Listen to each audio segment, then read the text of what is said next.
Tonight on CTV News at 11:30.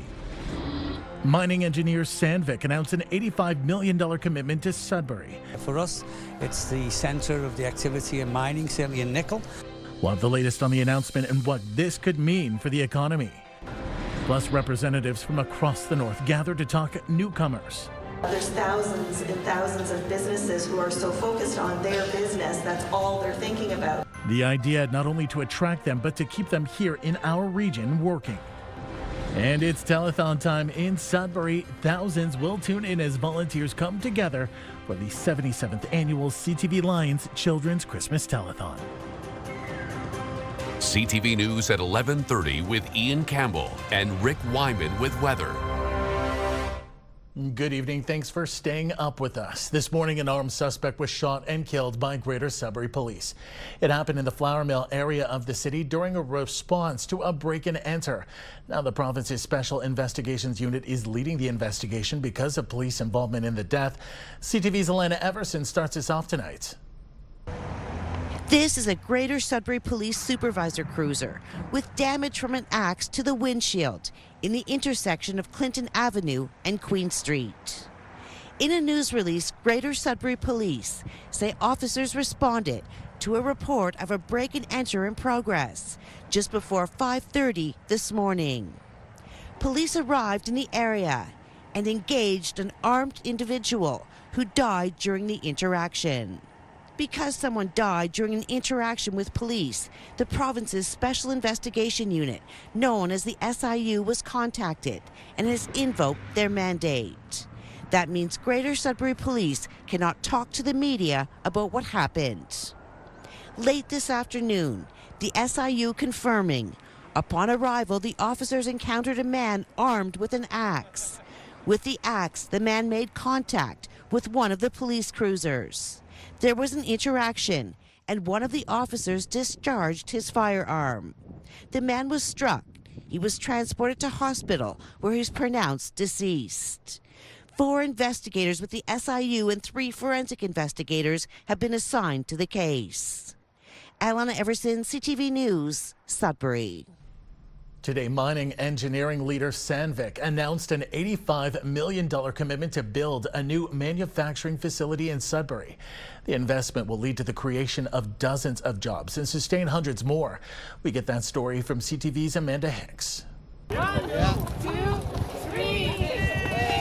A groundbreaking ceremony capped off Sandvik's $85 million announcement, which includes a $4 million contribution through the province's Invest Ontario Fund. We think it will retain, and attract new talents, and so we're really happy to invest in Sudbury. It's for us, it's the centre of the activity in mining, certainly in nickel, and as we know, there's a lot of new mines coming up in the Ontario province, so we're happy to be here for the long term. Today's announcement is it's an historic announcement for our city. It's one of the largest private sector investments in the city of Greater Sudbury in decades, so we're super excited. The 135,000 square foot manufacturing facility will be located on 115 acres in New Sudbury to replace its current location in Lively. Corcoran says the new space will double workshop capacity and modernize services, including electrification capabilities and BEV infrastructure. He adds the space will sustain 400 jobs and lead to the creation of 60 more. There's going to be some jobs, and the right jobs. I'm talking about technical jobs, obviously administrative functions, but certainly a lot of expertise in technologies that we're going to be looking for in the coming 24 months. Ontario's Minister of Economic Development, Job Creation and Trade says with the ongoing trade war with the United States, this announcement couldn't come at a better time. We see what's going on south of the border. Any announcements that we get to make in Ontario, any announcements that we've worked towards making, we visited Sandvik in Sweden. We've been in Sweden twice in the last year pushing for this kind of an announcement. It's a really important signal that Ontario has what the world needs. Some of the work on the new facility has already begun. Corcoran anticipates it will be complete and fully operational by the end of 2027. Amanda Hicks, CTV News, Sudbury. A mining company in Timmins is building an industrial road to help divert heavy truck traffic away from the downtown area. Officials say this will improve overall safety for residents and prolong the lifespan of municipal infrastructure. CTV's Lydia Chubak reports. Construction is underway on a new industrial road that will run for about 7 kilometers from Highway 655 to Lakeshore Gold's Bell Creek mine in Porcupine. This is going to alleviate a lot of pressure from the downtown core. All our haulage will be coming up the north end of town to this haul road, and it's been a long time in the making. The city clerk says the project's been in the works since 2013. There was a lot of different property owners, there was different ministries involved, there was some private partners, there was private landowners. It was a real process trying to connect all the pieces that were required to make this bypass haul road a reality.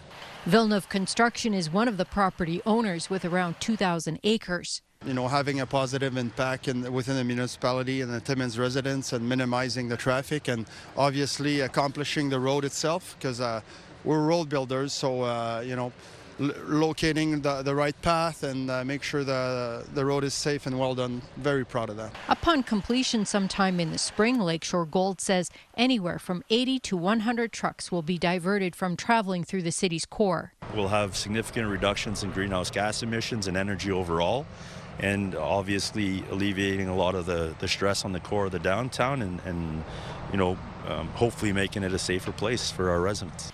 Timmins MPP George Peary says this road will help prolong the province's financial contribution to the city's connecting link.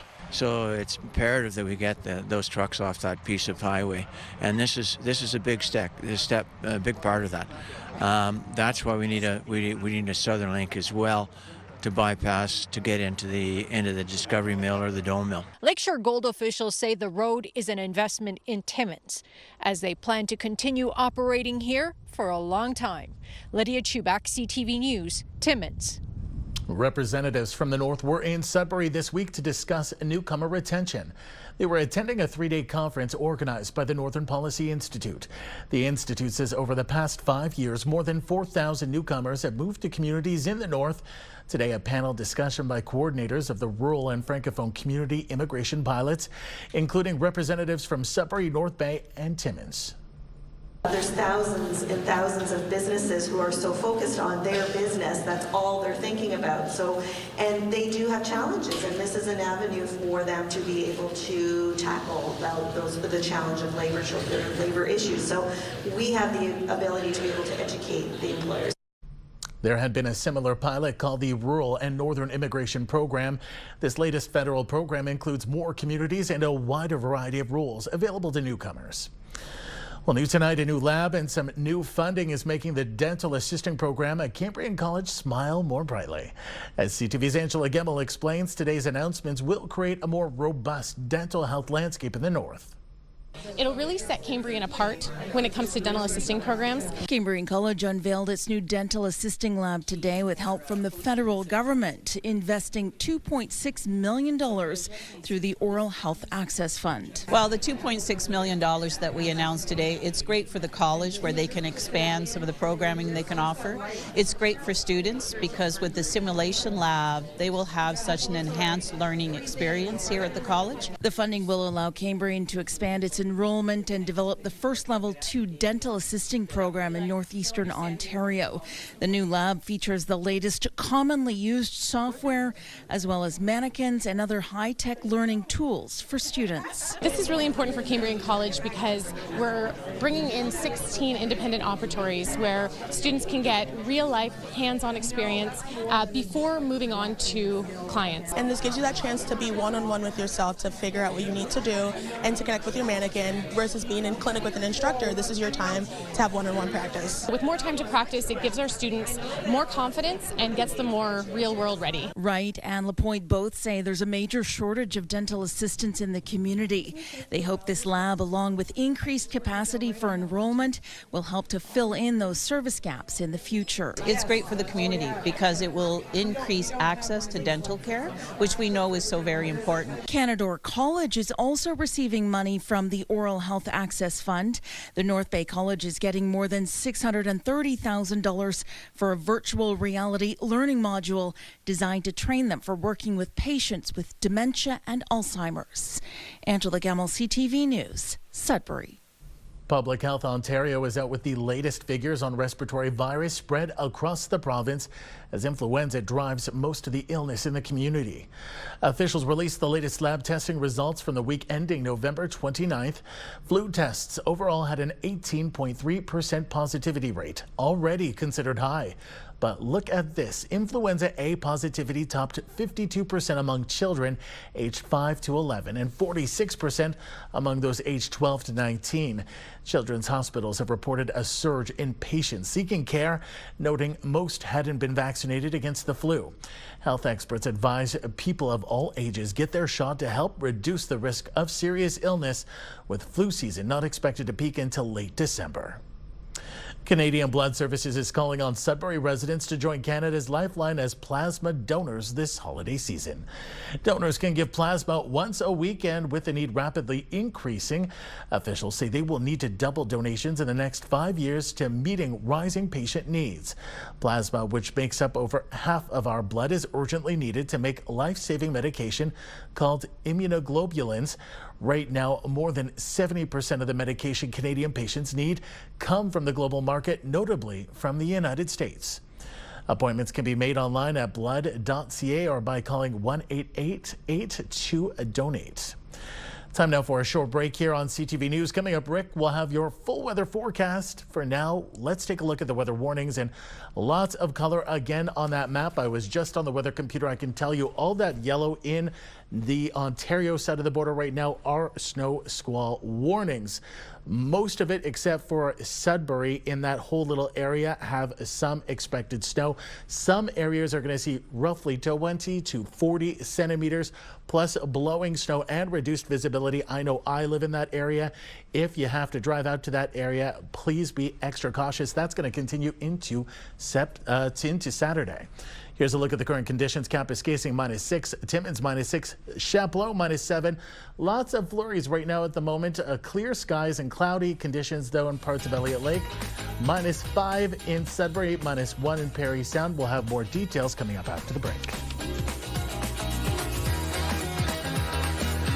When you see it happen, send it to CTV News. Text 10400. From your screen to ours. Text 10400. Weekend is finally here, and not only is it the weekend, it's telethon weekend in Greater Sudbury. Of course, you've been hearing all kinds of great news about that. More on that a little bit later on with Ian Campbell. Let's check out our forecast radar right now for the weekend. Some snow this evening, some snow overnight, and of course those flurries will end by about noon tomorrow. And more of the same come Sunday. We also have periods of snow in the forecast, as you're about to see, coming up in a couple of days. Meanwhile, these numbers look something like this. Sudbury Nickel Belt flurries tomorrow -5. Chance of flurries on Sunday, Monday. Here we go with the periods of snow on Tuesday, -6. Chance of flurries Wednesday and Thursday. And again, those highs not all that bad at -7 and -10. Of course, your normal for this time of the year is around -4. How about Sault Ste. Marie and Algoma? Flurries and squalls for tomorrow, 5 to 10 centimeters, a high of -5. Chance of flurries on Sunday and Monday before the periods of snow roll in. Tuesday, -4, your expected high. Cloud cover Wednesday, and the chance of flurries -6 come Thursday next week in the Sioux and Algoma. Timmins, Cochrane, Kapuskasing, some flurry action tomorrow, 2 to 4 centimeters, a high of only -13. -14 and -11 with sunshine Sunday and Monday. Chance of snow, 40%, not bad for this time of the year. -7 your high, and some cloud cover, -10 and -14 Wednesday and Thursday. Let's have a peek at Temiskaming Shores and Kirkland Lake now. Flurries for tomorrow. Chance of flurries on Sunday. Bit of a breakup here Monday. Sunshine at -11. Then the periods of snow, which is pretty well standard right across the Northeast on Tuesday. -6 the high. Cloud cover Wednesday and Thursday. -9 and -11 the expected highs. That's, well, nothing close to being normal for this time of the year, which should be at around -5. Meanwhile, in North Bay, West Nipissing. Flurries for tomorrow, 2 to 4 centimeters, a high of -1. Not a bad day. Chance of flurries on Sunday and Monday. Periods of snow on Tuesday. The exact amounts, we're still not sure. We're still keeping tabs with Environment Canada on that. And the chance of flurries Wednesday and Thursday of next week, -6 and -8. Your expected highs, your normal at -2. So Ian Campbell, there you go. We get rid of the snow and some of the squalls at least by about midday for tomorrow. Things get a little normal on Telethon Saturday. Back to you. My area is always under a squall warning. I'm done with the squalls. Thanks, Rick. Well, the downtown Sudbury Art Crawl is making a return this year. It's tomorrow with 32 locations and more than 50 artists. The Art Crawl runs from noon to 5 p.m. The event is free to attend. Many of the locations have also made specialty items for participants that are under $10. We have at least 300 people that are kind of our standards downtown, the supporters, and we're so grateful for that. So I'm really hoping for it to be a huge event. And with the telethon happening later on that day, it's kind of a way to kind of spend the day downtown. Come have lunch, come have supper, and see some art while you're at it, and then go see some caroling at the end. So it's yeah, it should be a great afternoon. And be sure to stop by Place des Arts to watch the CTV Lions Children's Christmas Telethon. We'll have more on that coming up in a little bit. Well, the province is investing almost $4 million to restore 4,500 kilometers of snowmobile trails. This comes after the Ontario Federation of Snowmobile Clubs said it would be reducing the number of trails this season. This money will now allow the OFSC to fully restore the paths for the 2025-2026 season. Officials say this investment reflects the importance of the system to communities, the economic impact of the trails, and ensuring snowmobiling remains a cornerstone of winter. Our federation is, even with this funding, we're keenly interested in trying to find ways to be as efficient as possible with our grooming operations, while still maintaining safety and quality and the experience that upwards of 80,000 permit buyers look forward to each year. Not only is it a fantastic way to spend time, on the trails, but it's the businesses, it's the people that count on it and depend on it. And in Central Ontario and in my riding here in Parry Sound, Muskoka, many do. When it comes to permit sales, OFSC officials say while they were down over the last 3 years, they're up from last year. They also hope this investment gets everyone back to investing in the sport. This is the National Day of Remembrance and Action on Violence Against Women. 3 Sudbury Women's Centers partnered together to raise awareness on gender-based violence with a vigil and film to honor the lives lost. CTV's Madison Merrier has the story. Lanterns drawn by women over the years led a path into the cinema where service workers, politicians, and community members learned more about the devastating stories of women who have been impacted by gender-based violence. We're here to honor the National Day for Remembrance and Action on Ending Violence Against Women. It's to honor the 14 women who were murdered at L'École Polytechnique, as well as other women. Gender-based violence affects everyone. It really does affect the whole community. You might not even know someone that is in your life is experiencing gender-based violence, intimate partner violence. So it helps to kind of put that awareness out there for everyone that you can be part of that change. Organizers say that violence against women is becoming more and more of a threat. Gender-based violence has been impacting our community for a long time, and it's been growing to the point that it was declared an epidemic. O8 has released their annual femicide report, and they're reporting that in Ontario, 43 women ranging in age from 20 to 83 have been murdered in the past year. The organizations held a moment of silence at the vigil and showed a film to represent the hardships some women endure. Any kind of education or any kind of moments where we can learn to see someone's different perspective can always just bring more empathy in the world. So that's what we're hoping with this film today and with this gathering. I hope that we see a society that recognizes that this has devastating impact on mainly women, but on men too, on children, on families, on communities, that this has to be recognized for what it is it has to be stopped. Centre Victoria pour Femmes, Sudbury Women's Centre, and the Young Women's Christian Association all partnered together on this day of remembrance in hopes of changing the future for women and to raise awareness on the epidemic. Madison Marier, CTV News, Sudbury. Legendary architect Frank Gehry has died at the age of 96. Gehry, who spent part of his childhood in Timmins, was one of the most famous architects in the world. He transformed contemporary architecture through an innovative use of materials, design, and form. The Toronto-born architect's first building in Canada was the Art Gallery of Ontario.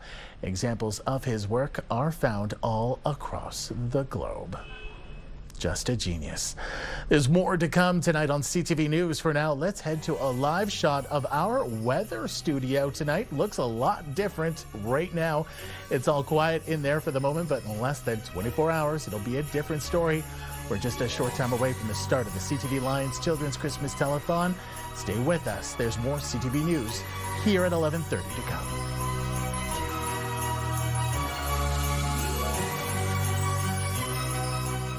Well, it was a beautiful night for hockey down at the Sudbury Arena, especially because tonight was CTV night with the Sudbury Wolves. And we want to thank everyone who took time to visit our table, grab a telethon ornament, and make an early donation. It's going to help in making sure every boy and girl has a Merry Christmas. We'll have more on that, but let's get to some hockey. And the Wolves were trailing in the second period until this. Ovana on the draw. He's another fellow that does some good work in front of the net for the Wolves. They'll pick it up, clear it this side, scores! Nathan Villeneuve would be the first Wolf to find the back of the net. That would be followed up by Kieran Walton and an empty netter from Rowan Henderson. But the big savior, goalie Carson Chartier, with an incredible 34 saves. The Sudbury goes on to beat the Sarnia Sting by a goal of 3-1. They've got Saturday off before welcoming Oshawa to the Sudbury Arena for a Sunday matinee. One of the big northern stories was this one, however. Take a look at this. Sault Ste. Marie just walloping Oshawa, who is in the midst of a northern tour, by a score of 11-2. Chase Reed gets first star of the game with 3 goals and 1 assist. Over in the NOJHL, the Sioux Thunderbirds leave Noelville with a big win. They come out beating the French River Rapids with a 5-1 score. A similar deal in Hearst. The Lumberjacks easily sailed past the Iroquois Falls Storm 5-1. Theo Bourdon-Lemoine leaving the game with 2 goals and 1 assist. The Timmins Rock take out the Sioux Michigan Eagles with a 6-2 victory. The Rock with an incredible 44 shots on goal tonight. And it was a tight one over in Espanola. And despite a valiant effort to make a comeback, the Paper Kings fall short against the Powassan Voodoo by a score of 4-3. Well, it was a beautiful scene for a parade tonight in Elliott Lake as the city gets set for Christmas. This year's theme was Christmas through the decades, and it looks like it certainly didn't disappoint. Floats were all lined up along Manitoba Road to the delight of boys and girls of all ages, and of course, there was Santa. Way to go, Elliott Lake. I'm thinking there will be some candy cane and sugar plum dreams happening tonight. And this was the scene down at Tom Davies Square today as the city of Sudbury celebrated its annual tree lighting in the concourse. There were snacks, children's choirs, and of course the highlight was the lights. Looks like everyone had an incredible time getting into the holiday spirit and taking it all in. Amazing. And just a reminder, tomorrow is the 77th annual CTV Lions Children's Christmas Telethon. We hope you are all just as excited as we are. I've got my tuxedo ready. You can tune in Saturday, December 6th, starting at 2 p.m. on CTV in Sudbury and Sault Ste. Marie. Those regions can also catch us on Crave. That's new to us this year. For the rest of the region, you can stream us through our website at ctvnewsnorthernontario.ca. And with the telethon tomorrow, we thought we would get you in the Christmas spirit. Here is a performance from 2024. This is Nyla Marie Newton singing Jingle Bell Rock. Good night, everyone.